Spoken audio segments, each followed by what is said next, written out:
पहले तो आप हाशिए पर मत रखिए उन चैनल्स को, उन प्रोड्यूसर्स को। सवाल ये है कि आज 2009 में जिस दौर में हम हैं, ये उन हवाओं की भी गलती है जिन हवाओं में हम सांस ले रहे हैं।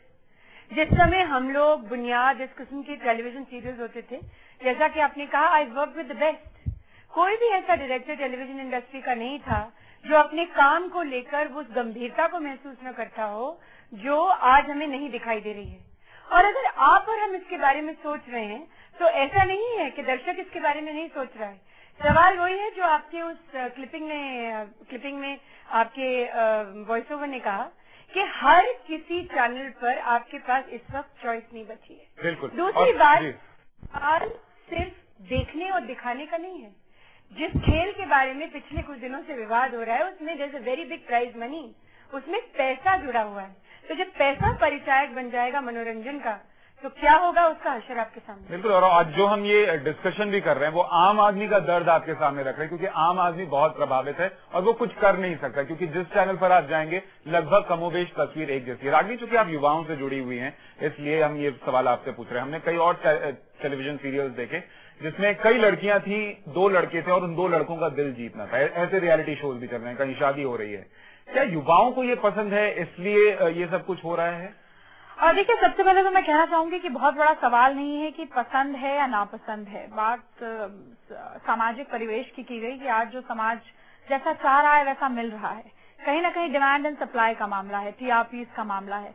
तो जिस तरह के प्रोग्राम्स की टीआरपी सबसे ज्यादा है, हो सकता है कुछ चैनल्स ने शुरुआत की, वैसा ही दूसरे चैनल्स ने भी किया। मुझे लगता है कि बाजार हावी है सब जगह और वही आपको स्मॉल स्क्रीन पर भी देखने को मिलता है। चलिए जी, आप इत्तेफाक रखते हैं कि टीआरपीज आ रही हैं इसलिए बाकी को भी इसमें कूदना पड़ रहा है इस कीचड़ में?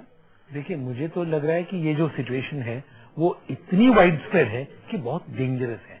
न्यूज़पेपर्स देखिए, वहां जो पिक्चर्स छप रहे हैं, अब न्यूज चैनल्स देखिए, वहां जो न्यूज दिखा रहे हैं, तो हर तरह में एक असॉल्ट ऑफ द सेंसस हो रहा है। और ये असॉल्ट ऑफ द सेंसस, जैसे इन्होंने कहा, मुझे लग रहा है कि एक सोशल चेंज है। और दूसरी बात यह है कि प्रोड्यूसर्स और टेलीविजन चैनल जो चेज कर रहे हैं उसी गोल को, लक्ष्य को चेज कर रहे हैं, इसीलिए वो सारे वही फॉर्मूला को यूज कर रहे हैं और ये डेंजरस मामला है। बिल्कुल खतरनाक हो रहा है और इसीलिए आज हम ये बहस भी कर रहे हैं कि हम किस दिशा में जा रहे हैं। आचार्य श्री धर्मेंद्र महाराज जी भी हमारे साथ जुड़े हुए हैं। आचार्य जी, सबसे पहले तो क्या आप देखते हैं ये रियलिटी शोज? दुर्भाग्य से देखता हूं। चलिए, मेरे ख्याल से ये भी हमारे लिए एक इंडिकेशन है कि आचार्य हो या फिर छोटा बच्चा हो, हर कोई इन रियलिटी शोज को देख रहा है। जब आप देखते हैं आपकी खुद की पर्सनल फीलिंग क्या है? पर्सनल फीलिंग अब कुछ रही ही नहीं है, क्योंकि फीलिंग नाम की कोई चीज समाप्त की जा रही है। मीडिया फीलिंग लेस हो गया है। और सबसे बड़ी बात है कि जिसको रियलिटी शो कहा जा रहा है वो रियलिटी शो नहीं है, वो वल्गरिटी शो है, अश्लीलता परोसने का एक माध्यम बन गए हैं। और एक तो जैसी हवा चल रही है, हवा चल नहीं रही है, हवा बनाई जा रही है। बाजारू कल्चर के कचरे के उपयुक्त हवा का निर्माण हो रहा है। संपूर्ण पर्यावरण को प्रदूषित करने के लिए ये जो डिमांड की मांग की जा रही है, कोई डिमांड नहीं करता कि हमें ये परोसा जाए। परोसा जाता है, कोई ऑप्शन नहीं है, कोई विकल्प नहीं है। और मेरे जैसे लोग इसलिए देखते हैं कि हमारी संस्कृति, हमारी परंपरा का सबसे बड़ा शत्रु आज मीडिया बन गया है। तो जो हमारे दुश्मन हैं उनको हमें देखना चाहिए। हमारे दुश्मन यानी मानवता के दुश्मन। संपूर्ण आप दुश्मनों पर एक नजर रखते हैं इसलिए देखते हैं। हमारे साथ राहुल महाजन भी इस वक्त जुड़ रहे हैं। राहुल, बहुत स्वागत है आपका लाइव इंडिया पर। धन्यवाद। राहुल, आप तो खुद रियलिटी शो से जुड़े रहे हैं और जब उस शो से आप जुड़े नहीं थे उसके पहले तक लोगों को ये लगता था या आपकी पहचान लोगों में ये थी कि आप प्रमोद महाजन जी के बेटे हैं।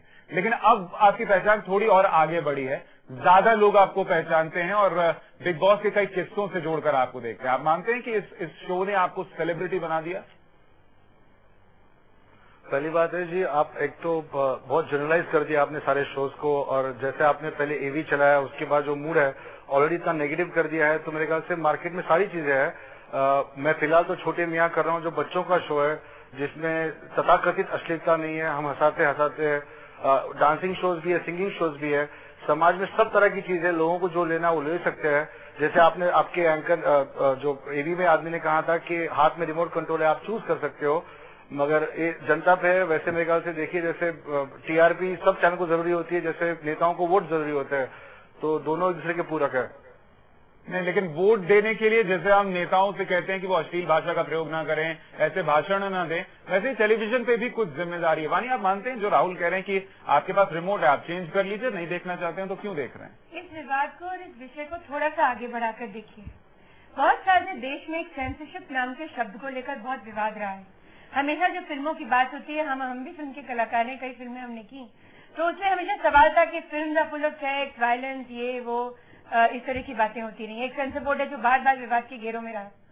सवाल ये है कि समाज या हम सब लोग जिस मानसिकता को हम बिलोंग करते हैं, उसको हम दो वर्टिकल्स को अलग करके कैसे देख सकते हैं। अगर हम फिल्मों में सेंसरशिप की बात कर रहे हैं, तो जो चीज हमारे घर में, हमारे ड्राइंग रूम में और शायद हमारे बेडरूम तक अब पहुंच गई है,